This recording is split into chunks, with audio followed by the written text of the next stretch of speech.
Alhamdulillahilladzi bini'matihi tatimmu shalihat. Wassalatu wassalamu ala Rasulillah wa ala alihi wa ashabihi ajma'in. Amma ba'd. Assalamualaikum warahmatullahi ta'ala wa barakatuh. Mga kapatid sa pananampalatayang Islam, kabilang sa pinakamainam na gawaing pagsamba kay Allah subhanahu wa ta'ala ay ang tinatawag na istighfar o ang paghingi ng kapatawaran kay Allah subhanahu wa ta'ala mula sa ating mga kasalanang nagagawa, maliit man o malaki kasalanan. Ang Allah subhanahu wa ta'ala ay hinimok niya tayo na tayo ay magbalik loob sa Kanya mula sa ating mga kasalanan at tayo ay Kanyang patatawarin kung tayo ay tunay na nagbabalik loob kay Allah subhanahu wa ta'ala. وَتُوبُوا إِلَى اللَّهِ جَمِيعًا أَيُّهَا الْمُؤْمِنُونَ لَعَلَّكُمْ تُفْلِحُونَ. O kayong mga mananampalataya, kayo ay magbalik loob kay Allah subhanahu wa ta'ala ng tunay na pagbabalik loob nang sa ganon na inyong makamtan ang tagumpay dito sa mundo, higit lalo sa kabilang buhay. Ganon din sa ibang aya na sinabi ni Allah subhanahu wa ta'ala, Ya ayyuhalladhina amanu tubu ila Allahi tawbatan nasuha asa rabbukum ayukaffir ankum sayyiatikum wa yaghfir lakum dhunubakum. O kayong mga mananampalataya, kayo ay magbalik loob kay Allah subhanahu wa ta'ala ng tawbatan nasuha, tunay na pagbabalik loob kay Allah subhanahu wa ta'ala. At kayo ay Kanyang patatawarin sa inyong mga pagkakamali at pagkakasala.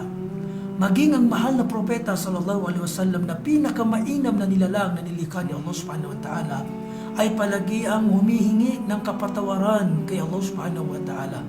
Anong sinabi ng ating mahal na propeta sallallahu alaihi wasallam? Inni la'atubu ila Allahi fi kulli yawmin mi'ata marra o kama qala alayhi afdalus salat wa atamut taslim. Tunay na ako ay nagbabalik loob o humihingi ng kapatawaran kay Allah subhanahu wa ta'ala ng 100 beses sa bawat araw, sabi ng ating mahal na propeta sallallahu alaihi wasallam. Sabi ng ating mga scholar, ang istighfar ay pinakamainam na gawaing pagsamba kay Allah subhanahu wa ta'ala dahil napapaloob dito ang tinatawag na i'tirafun bidhanb, ang pag-amin kay Allah subhanahu wa ta'ala ng ating mga kasalanan.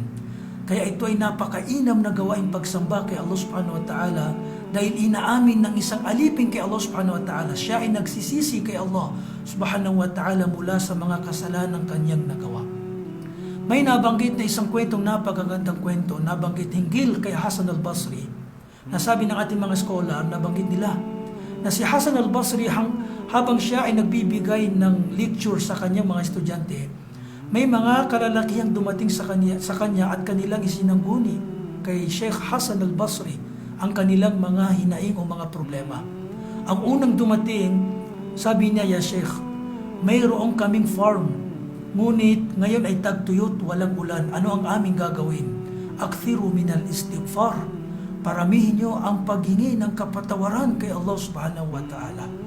Mayroon na namang dumating at kanyang sinabi, Ya Sheikh, hanggang ngayon ay mahirap pa din ako. Ano ang aking gagawin? Sabi niya, akthir minal istighfar. Paramihin mo ang paghingi ng kapatawaran kay Allah subhanahu wa ta'ala. Meron na naman isang lalaking dumating kay Sheikh Hasan al-Basri at sinabi, Ya Sheikh, matagal na akong nakapag-asawa, ngunit hanggang ngayon na hindi pa ako nabibiyayaan na pagkakalooban ng anak. Ano ang aking gagawin? Anong sinabi ni Hasan al-Basri? Akthir minal istighfar. Paramihin mo ang paghingi ng kapatawaran kay Allah subhanahu wa ta'ala. Nang sila ay lumisan, isa sa kanyang mga estudyante ay tinanong si Hasan al-Basri, Ya Sheikh, yung mga lalaking dumating sa iyo ay magkaiba-iba ng problema o hinaing, ngunit iisa lamang ang kasagutan na isinagot mo sa kanila, at ito ang paghingi ng kapatawaran kay Allah subhanahu wa ta'ala. Anong dahilan po rito? Sinabi ni Hasan al-Basri, tama ang iyong sinabi. Hindi mo ba maalala o hindi mo ba nabasa sa Quran ang sinabi ni Allah subhanahu wa ta'ala bilang patunay sa aking nabanggit? Istaghfiru rabbakum innahu kana ghaffara. Humingi kayo ng kapatawaran sa inyong Panginoong Allah subhanahu wa ta'ala dahil siya ang nagpapatawad ng ating mga kasalanan. Anong igagantimpala sa inyo ni Allah kapag kayo ay parating humihingi ng kapatawaran kay Allah? Yursilis sama alaykum midrara. at ipapadala niya mula sa kalangitan ang masaganang ulan, wa yumdidukum bi amwali wa banin, at dadagdagan niya ang inyong yaman at mga anak o mga supling. Sinabi din ng mahal na propeta sallallahu alaihi wasallam, man lazima al-istighfar ja'alallahu lahu min kulli dhiqin makhraja. Sino mang palagi ang humihingi ng kapatawaran kay Allah subhanahu wa ta'ala, ay pagkakalooban siya ng solusyon mula sa mga problemang kanyang pinagdadaanan. Wa min kulli hammin faraja, at papalitan sa kanya ni Allah subhanahu wa ta'ala ang kanyang kalungkutan ng kaginhawaan. Wa razaqahu min haythu la yahtasib, at pagkakalooban siya ng biyaya na hindi niya inaasahan. Lahat tayo nagkakamali, lahat tayo nagkakasala, lahat tayo ay nadadapa.